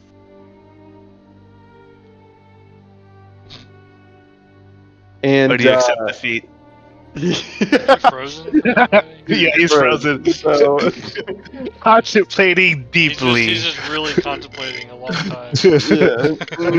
We'll let him think about it as we kind of clear shop. So the group of you leave. You don't showboat. This is what happens. The group of you leave for the safe house. Do you leave in any special way, or prep in any way, or are you just heading out? What's the? Is there anything else in the forge, like what's in there? Is it completely empty? Because I know Han packed up. I don't know what he packed up. Shrimp. Yeah, there's like a day-old plate of shrimp that is disgusting. Several pieces of paper that are kind of rolled up and put aside. Several letters, but not anything of like value. No. This might be like an obvious question, but I want to hear from you, David. What is the materials we are walking on throughout Von Rig? Mostly earth or stone. Okay. Every now and then there will be buildings that are constructed with wood, but mostly earth and stone. So from now on that we know indefinitely that like we're like might be being tracked and shit, I'm going to revert to my old move Earth days, and as we're walking, I'm gonna like smooth out the dirt behind us as we're walking along to like get rid of like prints and just like clear direction of where we're like going to and from. Yeah. And the group of you head towards the safe house, with you Andrew, kind of back? dusting behind. Yeah, I'm back. I don't know. Did you hear my challenge? No, sir. Well, that was nice of you to call me sir. I was first impressed until I knew that you were trying to one-up me, which made me upset a little bit.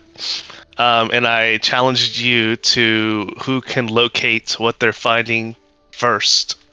And I asked if you accept or if you accept defeat.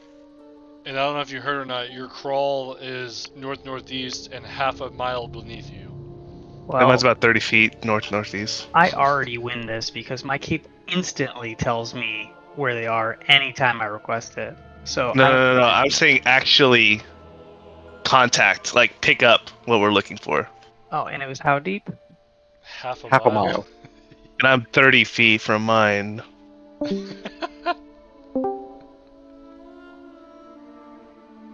Touché, sir. On the way to the safe I'm house. shaking his head. On the way to the safe house, I want to find like a street food vendor and get a bunch of food from him. Ooh, interesting. Okay. I'm gonna offload this to our resident dwarf, Ventus. You kind of gesture over to Jaryu as you see several different food like stalls on the way, like kind of like dwarven fast food, and you ask him which one he recommends. Something that's not chowder. Well, we've already had chowder. Yeah, I want something different. Well, the cave clam chowder is really good. could stop for a bowl of that, but it might make you sick. Oh, I don't want something that would make me sick. I would like something solid that I could eat with just my hands. You could do cave lettuce pancakes. Those are pretty good. Oh, okay, that sounds good. And I'll go to like whatever stall that is. Yeah, and you can see that this stall is serving. They're like big discs, kind of. Imagine like a pancake, but imagine it the size of like a tortilla. And you can see that it's really finely packed lettuce that into like almost like a dense like patty of sorts that's covered like with butters and oils and herbs.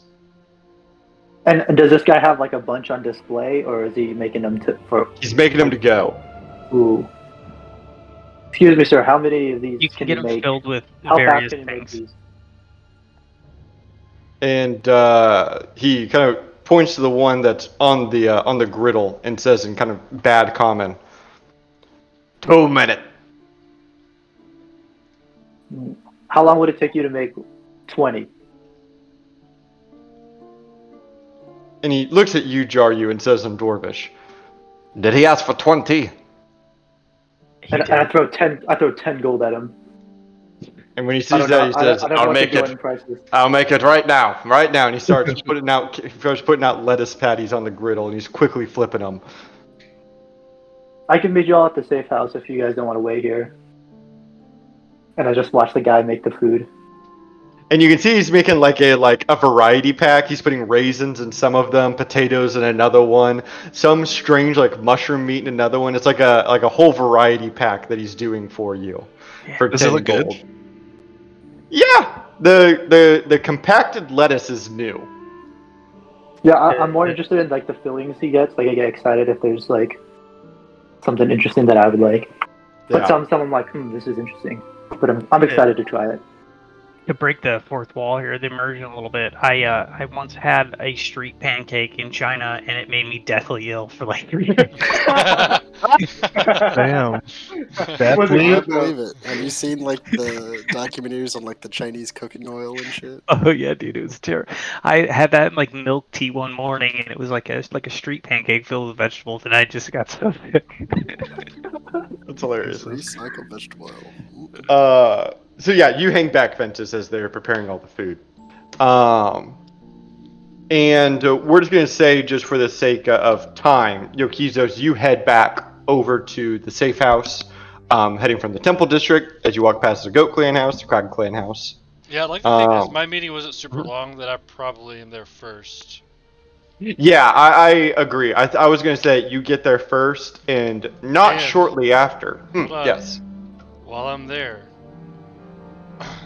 because I'm not good at preparing spells whenever we're just going through days, but every day I can change spells. So I cast Hero's Feast, and so there is a giant, badass, fucking awesome feast sitting in the safe house. Yeah. You summon a beautiful feast that is excellent, of the finest dwarven cuisine. And I invite Tilly walked on in. it. Yeah. Yeah, Tilly walks in and goes, "Oh my goodness, this! Where did you purchase this?" And I kind of give him like magic fingers, like. This is truly special. I'm going to bring out the nice china for this one, and you can see that he's starting to get goblets down, like getting out the nice silverware, and I'm like, and then Tilly, check it out, and I point over in the corner of the giant feast, and it has like premium, top tier, like badass tea bag just sitting over there. And he kind of holds his head for a second and goes, like real like flower petals and shit in it, like all kinds of like weird exotic real teas. cinnamon, And he kind of nods. He says, "Now we are going to write songs about this one. This is good." And he kind of cuts you off as you hear a knock at the door. Until he kind of looks at you and he says, "Are we expecting guests?" I'm hoping our friends come back, but oh, of course, yes, there are others of you, yes. And I'll get the door, Tilly. I'll get the door. Okay. You eat. Sit down and eat. And he goes back to preparing the plates. And you open the door, Yokizos, and you see Durna. And on Durna's shoulder is a small chickadee that is pulling at his hairs. Yeah, I kind of look at Dirt and I'm like, that's weird. What's that? And when the bird sees Oh, you, it freezes. I didn't think you were gonna be here. I thought you were gonna be. I messaged Jin. And I'm looking up at the bird. Is like, what's the bird doing? The bird is like frozen, looking at Yokizos, and then flies inside of the safe house. And in mid-flight, as he flies in, he wild shapes, and you see in front of you, Grot. Yeah, I'm like holding like a stack of napkins or something, and I definitely like drop them. Like, Grot? I'll close the door real quick behind us and grab Yokizos by the shoulder and kind of whisper in his ears that he's not right in the head. We gotta take her. You gotta be careful with this. He's kind of messed up still. And he looks at you, Yokizos, and says, "We must not waste time." What do you mean? What is this? What are you talking about? And he looks at you very pointedly, fixatedly. And it happens very quickly as he reaches in to his pocket to pull out a sharpened bit of stone and lunges at you, Yokizos, attempting to stab you with it. Oh. Can I roll? Luckily. Oh. Hold on. Oh, because luckily I changed my spells. Let's see. I think I actually put this one on. Are we back Oh, to no, the I safe didn't. house yet, Dang or it. are we still Y'all are trapped? not. No. No. And Tilly kind of screams out, like, "Oh my god!" as he watches this Fearbulk lunge out over at you, Yokizos. Yeah, and I kind of yell out as I'm like fighting him off, and I'm like, "Don't hurt him, Tilly! Don't hurt him!" Tilly's watching in horror. Durna, what do you do? What'd you say? Did you say me? Yeah. How do you react to this situation? Wicco's like, Oh how to yeah. do it." I mean, Remain limp. Yeah. yeah, of course. I go Classic in. bard move. I mean, yeah, I think I definitely cast animate objects, and you see, no, he said he didn't want to hurt him. I'll just go ahead and like just a chair or two, a couple chairs, and go ahead and animate them. Okay. So you see this, yeah, like I start making a hum sound and like reaching my hands out to the couple things and hums until it like, pops out and like an orange ray towards those individuals, or those two things, two chairs. Okay. And I'm gonna get them with my bonus action to kind of bring them towards the situation. Try to get they're slowly kind of beginning to pin them in. You can feel Yokizos Grot struggling against you, and while you are strong in your own right against certainly any average person, the Fearbulk's size and weight is slowly kind of beginning to overpower you. You're kind of stumbling against each other as he is trying to bring down this sharpened piece of stone down on you, and is slowly getting the upper hand. I'm gonna use my Heart of the Reptile God and cast Fear on him. Okay. And yeah, I think that you would simply cast Fear on him. Like it would just work.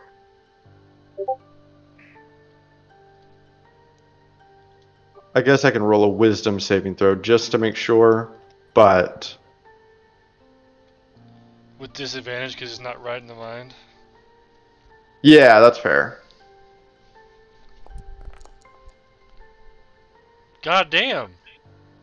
And he fucking you, passes, so. yeah, you watch Yokizos as his eyes kind of glaze over as you attempt to fear him, and you notice that this piece of stone that is kind of coming down for you is made of sharpened obsidian, as he's trying to bring it down. And I would say at about this moment is when the rest of you walk to the safe house. Probably in good spirits, chatting, just talking, as you open the door and you encounter this scene of Grot on Yokizos, pinning him against the ground, slowly as the two of them are wrestling against each other as he's trying to bring down this homemade dagger. I, without thought, run and attempt to tackle the Firbolg off of Yokizos. Sure, roll me an athletics check. Same. You and I are tag teaming it, Jin? Yeah.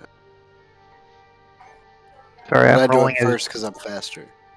I'm rolling as a jukebox. God damn it. How many rolls y'all doing? I keep trying to scroll up to look at something. Y'all keep fucking rolling. Jesus. We're trying to kill him. He brings up his left hand to try and stop y'all, but the two of you together are too strong as you ram your bodies into Grot and are able to kind of throw him off of Yokizos as he gets brought to the floor with the two of you.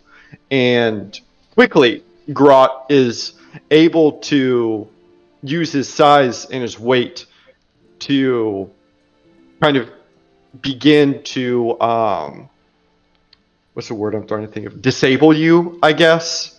I mean, like, compared to Jaryu, he is so much larger, but he doesn't gain like the upper hand or anything, but now he's struggling against the two of you together. I want to watch this whole encounter, and I want to go in and attempt to grapple him. Sure, and we can roll for that. And throughout all of this, he's just kind of like almost gutturally just like yelling, like roaring out. What is that? Is that just strength or what? It's athletics or acrobatics against, or it's athletics for you, and I get to choose. Jin, use your rope as I'm like rubbing my throat, like as I'm standing up, like trying to. Yeah, and am I with them too? With all my pancakes? No, you are waiting on your pancakes. Okay. And in his rage, he is pinning down Jaryu with one hand and wrestling with you, Aslos. Yeah, I'm trying to be like light because like I don't want to hurt him. I know him. Like I don't want to just. Right. Like, there's a reason you're not like kill him or something. Yeah, there's a reason you're not attacking him. But I think that you would also kind of see like, even though he's never displayed it before, he is a giant folk. And he is kind of definitely strong. Yeah, he's definitely like showing it right now that like if he wanted to, he could kind of fuck a person up. Yeah. And so as he's kind of handling both of y'all, Thunder, you invoke and entangle as Jin, you quickly out of your bag pull out your rope of climbing. Oh, I also cast fear. Oh, okay. Let me roll for that too. As all and he has a disadvantage on that because of my aura of despair since he's unfriendly. Ah, I like that.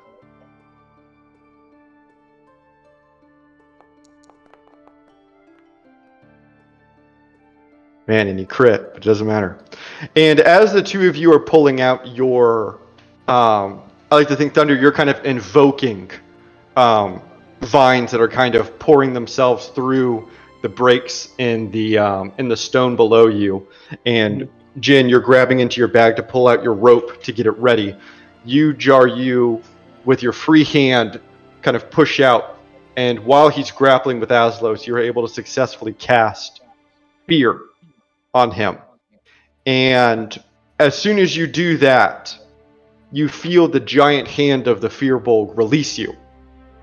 And Aslos, you feel him stop fighting against you as he lets both of you go and runs into a corner of the safe house to try and cower away from you, Jaryu. Does he successfully run away, or is he just freaking out because I entangled him? He might need to do a strength check. I'm going to say that because Jaryu did it before I saw both of your things, you two have your prepped, but he has now run into the corner, and now you can kind of do what you want to do with it. Entangle him in the corner. Sure. And Jen?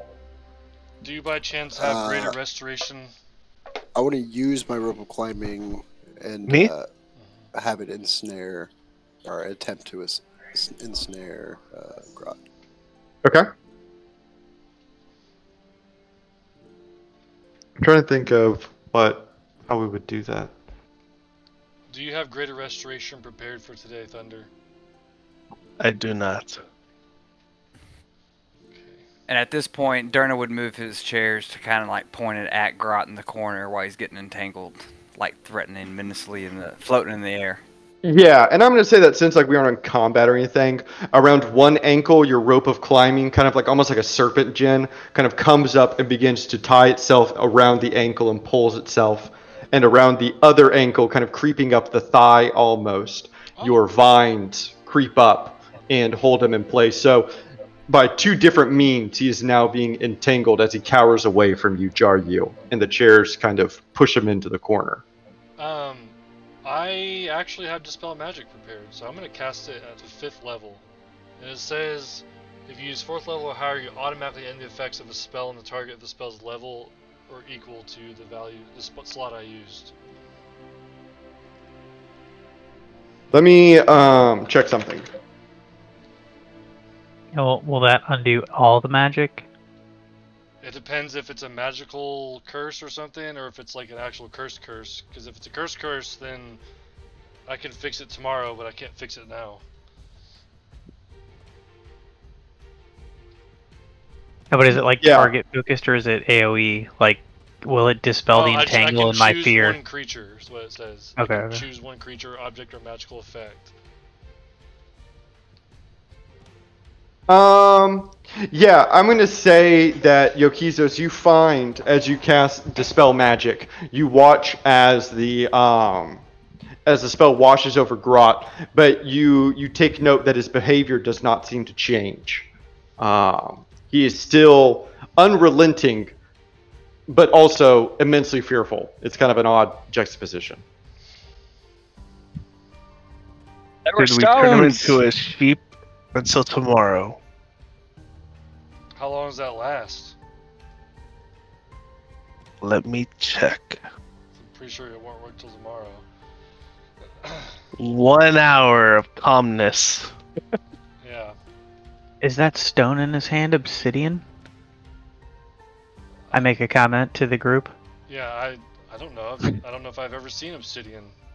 Jaryu, don't you have a dwarven feature that allows you stone cunning or something like that? I do. This would be a wonderful time for you to invoke that. Yeah, it's too bad my history check is abysmal. I'm not gonna make you roll for it. Yes, Jaryu, you are literally holding something made of obsidian. You recognize that is obsidian. Yeah, like I carry obsidian around with me. I was about to say, I will make one if that's what we need. That is hilarious, though. But yes, you do recognize, and in his fear, I would say he drops it, and you can pick it up, Jaryu, and kind of examine it. That this is a large splice of obsidian that has been kind of fashioned into like a dagger, but definitely not worked in any way. It's like something you'd find out in the woods, and then you have to like sharpen yourself. I make no further comment on the fact that I recognize it as obsidian and pocket it. Perfect. Yeah, definitely watch him pocket it. Everyone sees you like take it, but I pocket it discreetly. Yeah. All right, let's see some. Okay. If he pulls it out of Grot's hand, it's not discreet. I see that shit. Everyone definitely sees him grab it and look at it. There's no doubt about that. Putting it in his pocket, I don't see that, but I absolutely see him pull it out of the guy's hand we're all currently staring at. Very, very much so. Everyone sees him inspect it. See, look, Andrew tried to be slick, and now his Wi-Fi crapped out on him again. Stop it, Andrew. But honestly, most people see that he pawned it. Durna like sees it in his pocket, dude. He sees what pocket he put it. Yeah. He sees all of it. So I where the hell did that spell go? God damn it. I do want to. Durna does yell out though that like, I got he had a stone with him. In the mushrooms, he's fucked up with the mushrooms. He's something's off.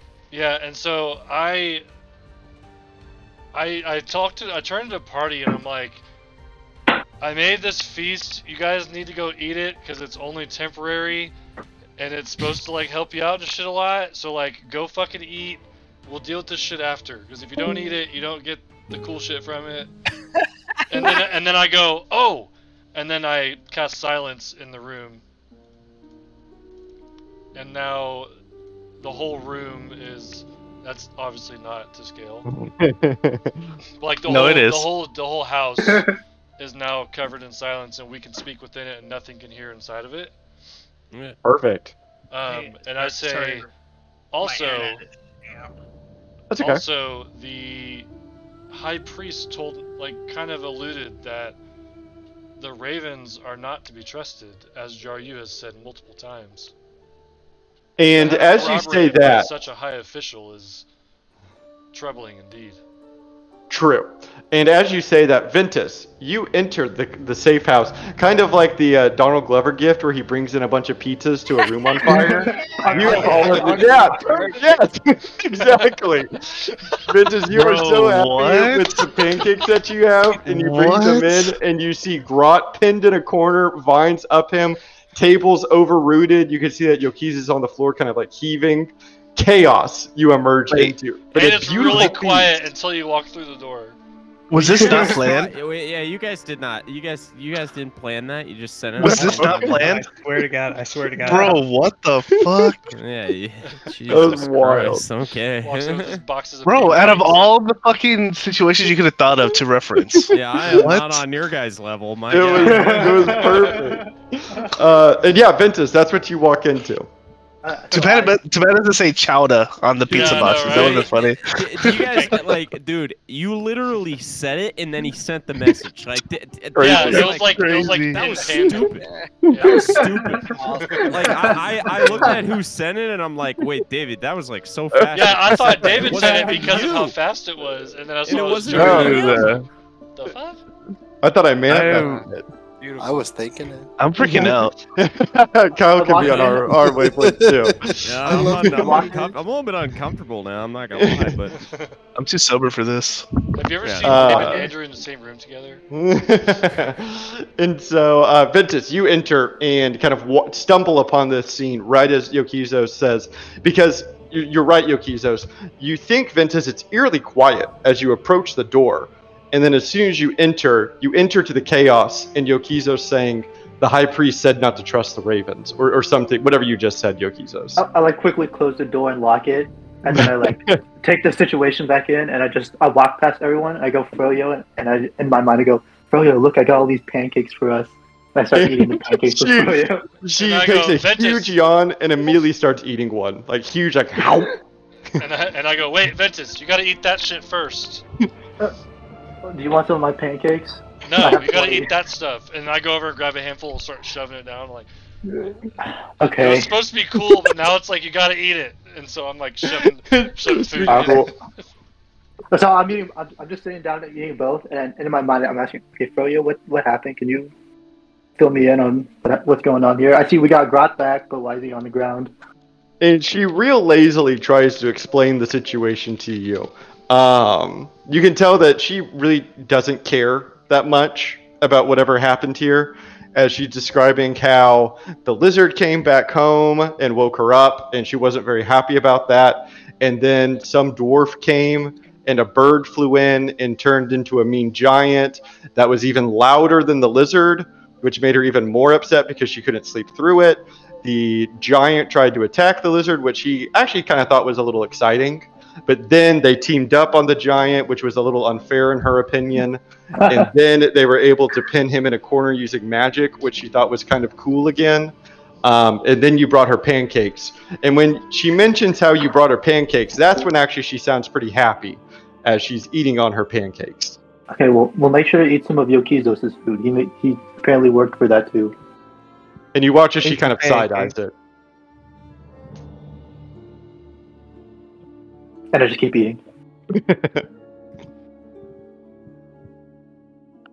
I'm like, as I'm eating, it's like it's like the best meal I've ever had, and I'm kind of like, I'm like looking over at Yokizos, like, I like cooking. What the fuck is this? Like, I'm pissed. Like, I'm like, what?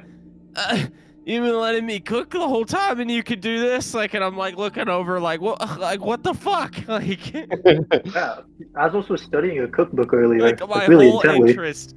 My entire life just flashing before me of like my interest in cooking. Like I've read like hundreds of cookbooks at this point. Nobody had any interest in cooking. I kind of look over and I'm like, and I just keep eating. Like I'm just shoving food down. It's like the best I've ever had. Like trying to recall how he made it. Okay, to be fair, Aslos, I didn't cook it, and I couldn't do this until very recently. And then I'm kind of just like. I'm like kind of like squinting at him as I'm just filing food down at this point. Yeah, it's fucking And good, as you are eating, you hear a knock at the door. Oh no. Is there any way of looking? Is there any way of looking without opening the door? No. I go. Okay, yeah, and I cast clairvoyance at 3rd level. And you send your sensor outside of the door, I'm guessing, to look at who is at the door. Yes.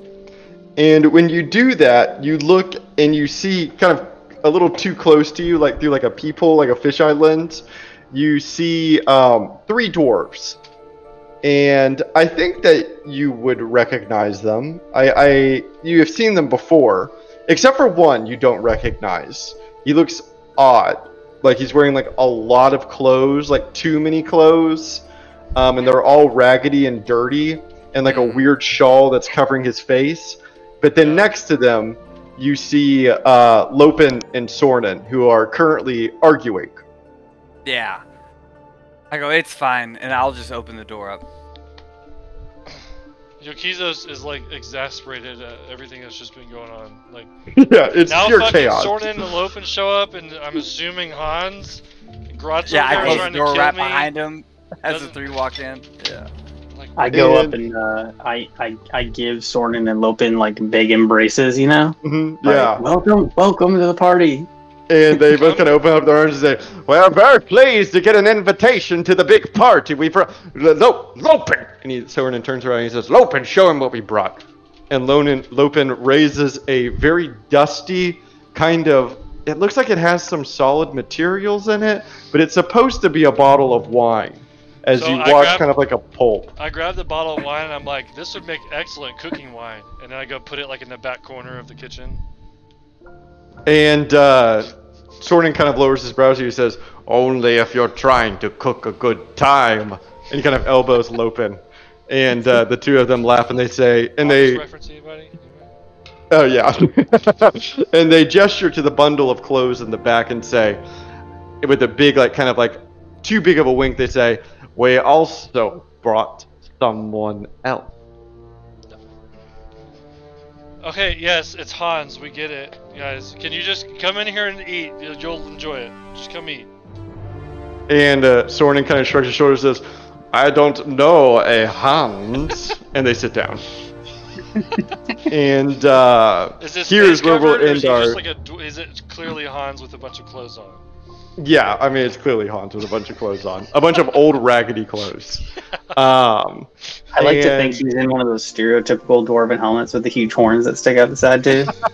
Yeah, I like that. Like and one of them's found it in broken. the back closet, you know. There's like, Yeah. oh yeah, this is- And that's where we'll end our session tonight. by the way, Glorious. everybody.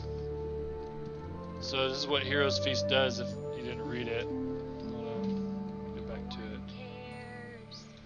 Basically, like advantages on checks. The creature that partakes of the feast gains several benefits. They're cured of all diseases, poison, becomes immune to poison. Stop it. And being frightened, and makes all wisdom saving throws with advantage. Its hit points maximum are also increased by 2d10, and it gains the same number of hit points if they're hurt. And these benefits last for 24 hours. Dang. That's very nice. I'll put it Very back in nice. there without recasting. Cherish. I'm never gonna be able to cook again, but I dang. can only Maybe do we'll this a cause couple it to times a happen year, after a day and couple an times hour. A day, I mean. What's I that? can only do it a couple times a day. You know? That's all. No big deal. Oh, real quick, David, because I know you like to get off the call right when session ends. I know you just want to I leave. got- Everyone leave. Kyle. Jeez, dude. Damn. I got activated for some orders. Mm. The way Texas is handling the border is changing. Mm. So from like the 3rd through the 21st, I have Of to May? be this month. So I have to like drive in the morning. I'm gonna be doing some training, but I mean I should still have a phone. Service is gonna be like kind of spotty, but like I'll just be over phone and I should be like available in the evenings. But like I'll let y'all know like what's going on. Okay. But yeah. just let Thank me you for that heads up. Thankfully, that only covers 2 sessions. know. Yeah. So Yeah. worst comes to worst, but yeah, that's good to know. And as long as you have a phone and you can at least I mean, like you've seen, a lot of these sessions don't require a lot of rolling, so if you're at least able to listen and provide input every now and then, that'll help. Yeah, just so you don't miss out on anything. For sure. Okay. That was an awesome session, David. Y'all are Yeah, you're getting I love deeper when into everything it. comes together. Like, Get I love- deeper. That was so good. I love how everyone's okay with not trusting the Ravens. Like what? Everyone just accepts it. I love how Y'all I didn't- feel like I started this whole conspiracy thing in a way, but it's okay. It is off of Well, a it was total Jar- whim Jar thing. you. So Y'all are well, yeah. I'm not giving Jar you any credit. yeah. Come on.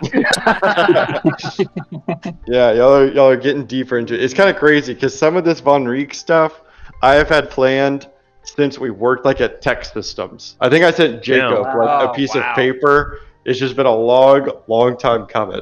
So it's nice that y'all are Shit, man.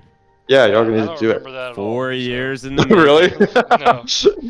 Yeah, I remember sitting at my desk and writing some of this shit down. Hell yeah. Wow. Ready to So burn nice. it all down for the links. Hell yeah, you have the option. They'll always take you. Nah, Nah. not the Black Dragons anymore. You get broke. the black That's out of the broke. dragon, but not the dragon out of the black, surprising how okay? quick everybody shut that down. Like it was a You know- quick Yeah, shutdown by yeah, no one everybody wanted that. involved. You know, Yeah, the worm no plan's one. always accepting new members. So, but Mm-mm. Always it's not a big hiring. deal. Yeah, you know. They're seeming like the best bet for me right now, to be honest with you. Our plan does not have a cap on its members, so because it'll never reach it. At least they're Okay. consistent. I will talk to y'all next week. All Right, right, bye, bye. everyone. Alright, David. Yeah. Yeah.